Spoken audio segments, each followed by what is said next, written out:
Hey y'all, and welcome back to the Girl Be You podcast. It is Gigi, your host.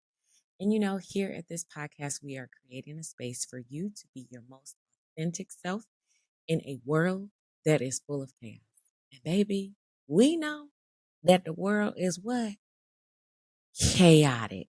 But don't let their chaos be your chaos, okay? I'm so excited to be back this week for another episode, and we are going to get right into it. Y'all know that every week I start with spotlighting a Black woman or a Black business. And this week I want to spotlight a young lady who I have never met personally, but I absolutely love her content for two reasons. One, she has really carved out a space for herself, and two, she gives me all of the best places to go so that I can eat vegan. And it is a young lady by the name of Plant Based Tamika on Instagram. Listen, I absolutely love all of her content because she really has carved out a space for herself in showing everyone the hottest places to go for vegan food. Now, I'm going to say this. I was vegan years ago before it became popular, and then I went back to the chicken. I never went back to the swine and the pork, but I definitely went back to the chicken and the fish for a very long time. And then I started being a vegan again back in 2021. I will say that there are so many health benefits that I see for myself. I am not saying that it is for everyone, but I do see a difference in how my body reacts to certain things and certain foods that I do eat and certain foods that I have eliminated from my diet. And as I scroll on Instagram, I'm always looking for great menus, great recipes, and great places to go. And Plant Based Tamika does that. It is because of Plant Based Tamika that I know what Penelope's is up here in Chicago. It is absolutely amazing. I absolutely love all of her recommendations. She shows a plethora of places across the city of Chicago, and she has even ventured out to other states. So thank you, Plant Based Tamika, for being amazing. Thank you for carving out a space for yourself and helping us other vegans find all of the great locations to. So here's to you, Plant Based Tamika. Girl, continue being you. Y'all, now, y'all know that I always have my moment here on the podcast where I talk about, let me say this. I had to jump on the train of talking about this Bama brawl. Okay? Yeah. I don't condone fighting. I don't condone getting out here in the streets and acting up. But what I do say that we all must do is we must protect each other in this world that is full of chaos, okay? And if you have been hiding under a rock, you don't know what I'm talking about. But if you have been on any form of social media, Facebook, Instagram, TikTok, especially, baby, we have all been talking about it. And I would be remiss if I did not talk about this Bama brawl. Let me just tell you how my soul is happy. Let me tell you how there has never been a more proud moment of being a Black woman, being a Black person than this moment right here. To those of you who have something negative to say about this Bama brawl, please fast forward or please log out because the way this Bama brawl has been blessing my soul. My husband actually shared the video with me, and at first I was like, what is this? But the more that I watched, the more that I just there was just so much. And I just had to take a moment on this here podcast to talk about it. One, I've never been more proud of Black people. The way that we united as a whole to let these people know that y'all done messed around and found out. You done found out what it means for Black solidarity, okay? For us to rise up together to protect our own, okay? Secondly, There is no way that these white individuals believed in their mind that you were going to jump on this black man and not think that him tossing that hat off of his head would not be a signal for everybody who watched from various angles to know that this was a time for us to unite. Okay? The way that man tossed that hat off his head, let us all know, oh, baby, it's time for us to unite and let these people know y'all done messed up. Okay? It was an immediate sign that, baby, you clearly don't know what it means for all of us to come together. Okay? The swim up from one boat to the dock. I mean, I did not have that on my bingo card, okay? That wasn't on my bingo card. But the way that gentleman swam from that boat to the dock let people know that Black people definitely know how to swim and we swim with a purpose, okay? And it takes so much strength to swim, pull yourself up, and then get on that dock and get to swinging. I mean, the strength, the commentary of the angles, it was the bink, bink, bink, bink that cracked me up, that had me rewinding back to see it again, to hear the commentary. It was gold. And and quite frankly, the liquid gold that we're all talking about, and if you grew up in church, you know where I'm headed. It is the folding chair, okay? The folding chair that Unc brought out. Listen, it took me out. Oh, Unc swung that chair like it was no tomorrow. And I'm appreciative of it, okay? I'm appreciative of it because it needed to be done. It needed to be done. And to everybody that says, oh, we shouldn't choose violence, da da da da. Okay, we ain't been choosing violence, but today, that day, was a necessary day to choose violence, to remind people this ain't what you want. This ain't what you want, okay? The folding chair is the real hero here, okay? This entire brawl never had to happen if they had simply got on that pontoon. The security guard was simply trying to do his job. And the privilege of feeling like I'm going to leave my pontoon here, I'm going to cover it, and I'm going to go do what I got to do is, is just wild.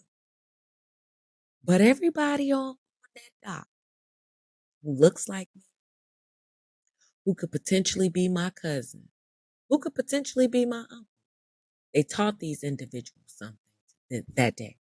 And that is run up, get done up, okay? That's simply what was taught. And if you don't believe, here are two more lessons that I want to leave you with. We are not our ancestors. Our ancestors helped us be stronger and have um, a way about ourselves that we just not going to put up with what they put up with. You know, some people say, don't swing, don't act in violence. But I'm going to tell you right now, sometimes you have to. Sometimes you have to. And this is a prime example, again, of when you F around, you find out. So they found out. They found out that when we band together, one band, one sound, we can show you better than we can tell. Kudos. Kudos to every person. Kudos to every kudos to every videographer. Kudos to every person that ran up. Kudos to every person who helped that uncle, that grandfather, that security guard, because he was simply attempting to do his job. That's all I got. I love it. I love to see it. Now let's move on to our topic for today. Y'all, I wanted to share very quickly um, just a couple of lessons that my dad taught.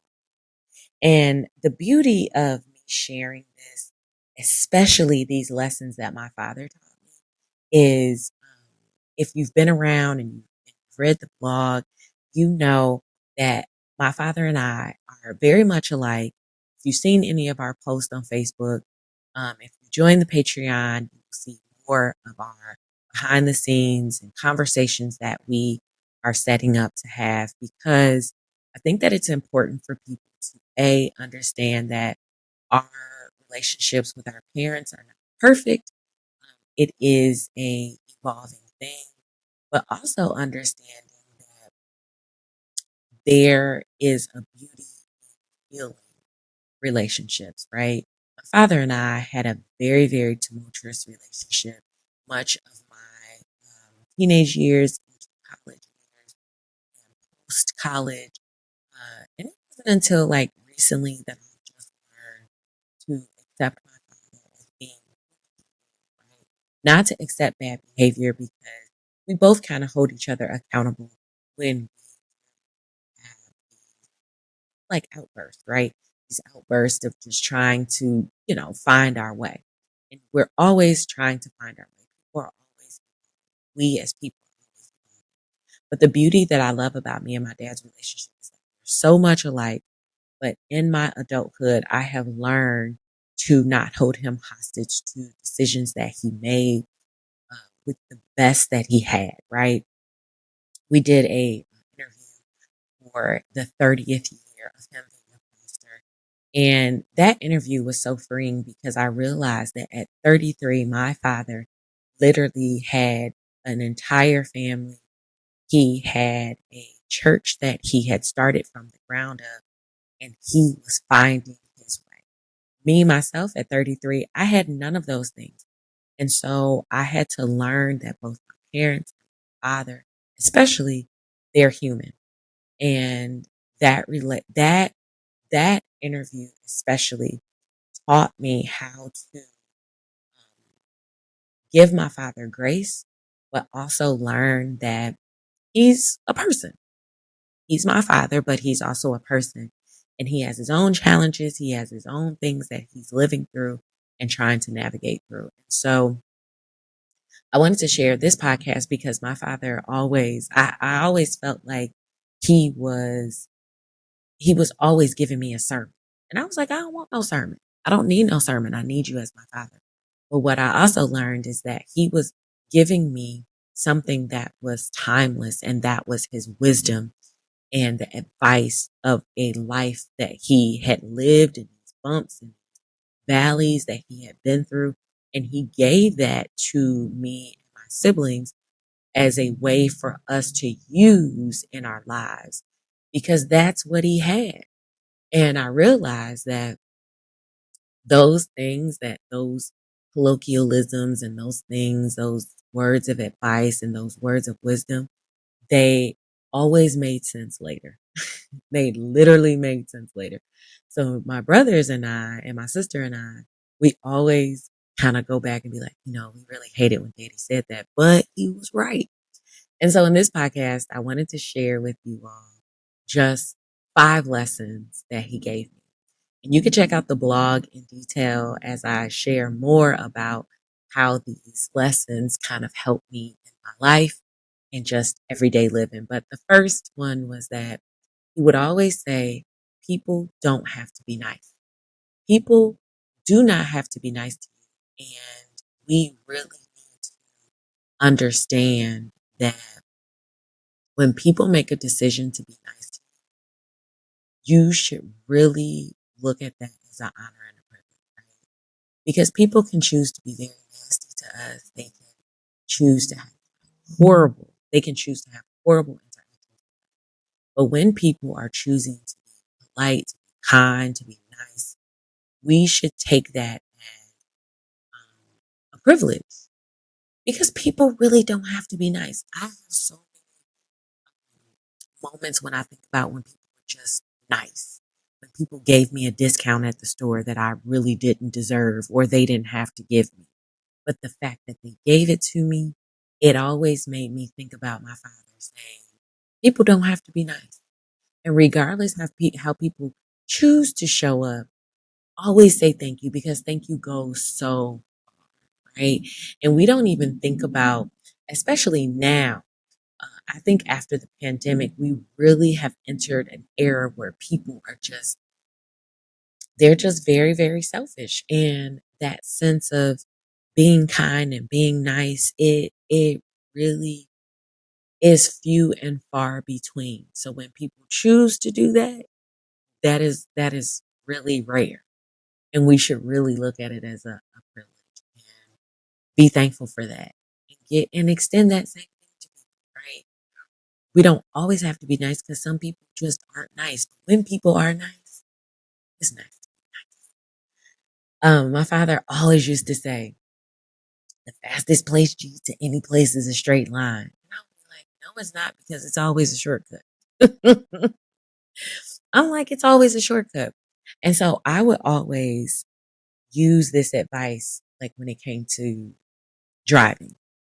And if you're from Chicago, you know that like 290, 90, 94, 55, all the major expressways can always, at certain times, have so much traffic. And especially on 290, I will always be like, because I worked at one point, I worked on the south side and I would have to travel back to the suburbs. So I would always take Dan Ryan, get on 290, and it was just always so much traffic. So I remember when I used to drive 290, I would always say, I am not sitting in this traffic. I'm going to get off at a certain point and I'm going to take the street all the way home. Well, the thing about taking the street all the way home is there are stoplights. There are stoplights and there are stop signs. And those stoplights often are longer, takes a longer process of getting home than the expressway. And so what I often learned was that, like, yo, I am getting off the expressway to get on the street to wait at a stoplight, and I'm not going to hit all green lights. That's rare that you get off the expressway and you're hitting all green lights. Not going to happen. And most times, if you're taking side streets, you got to stop at the stop sign, right?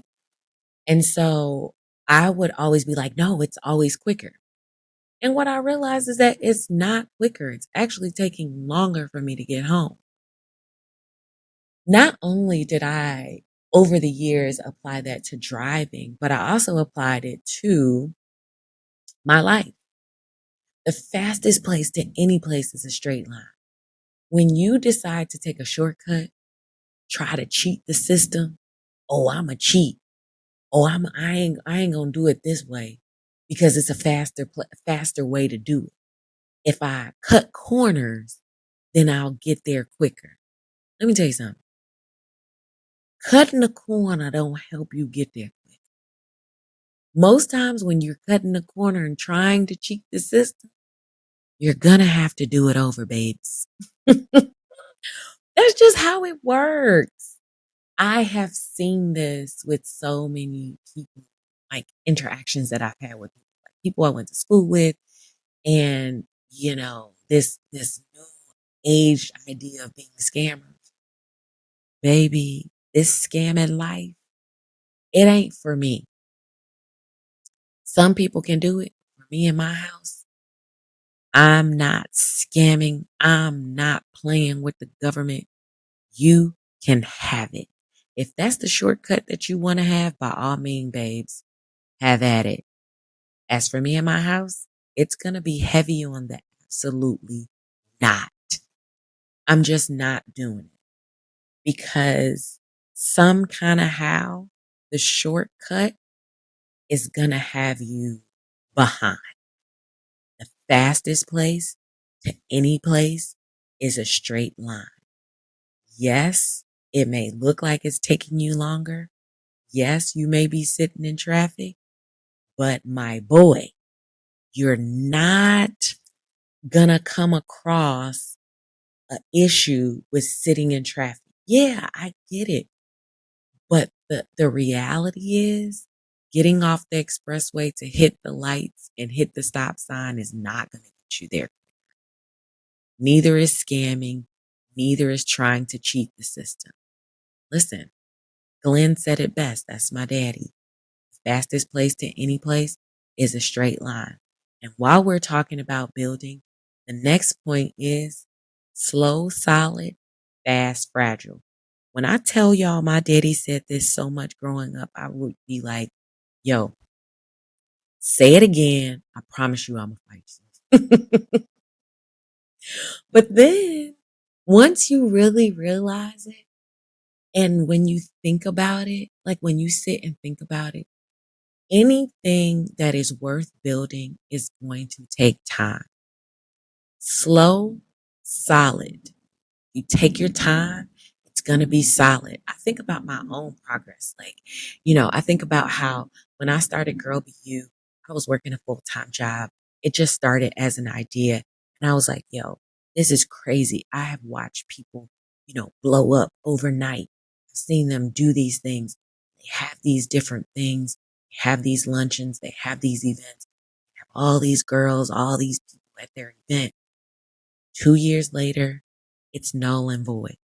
I mean, it's like, wow, I thought that, and I was comparing myself to that. But I always come back to this term and this idea that my dad always said slow, solid, fast, fragile. Build something slowly, it's going to be solid. That's with your relationships, that's with your businesses. Slow, solid, fast, fragile. You don't build relationships so quickly and be like, oh, this is my best friend. Da, da, da, da. It takes time. It takes time to get in there and weed out and go through moments. My dad always used to say, it takes 9 months for a baby to be born. G. You think that you're gonna build something in 2 months and you're just gonna have it? No. It takes 9 months for a baby to be born. Even in relationships, like he would tell me, you're in a relationship with somebody, go through all the seasons with them. Go through summer, because summer, everybody happy. In the fall, oh, you warm and cozy. In the winter, you're going to see how people feel when that storm comes. In the spring, you want to see how they're going to deal in the spring. My daddy always told me that. Go through all 4 seasons a couple of times with people and see how they react in situations.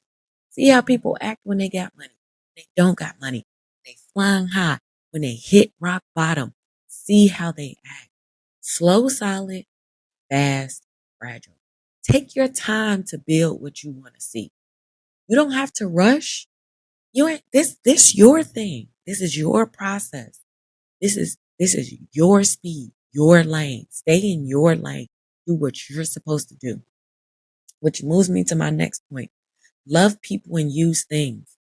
My daddy always taught me, gee, things will always come and go, but you got to learn how to love people. I may not always agree with people's antics, may not always want to be around certain people and have that energy for certain people because some people, they will drain you. And not all people need to be around you. But one thing for sure is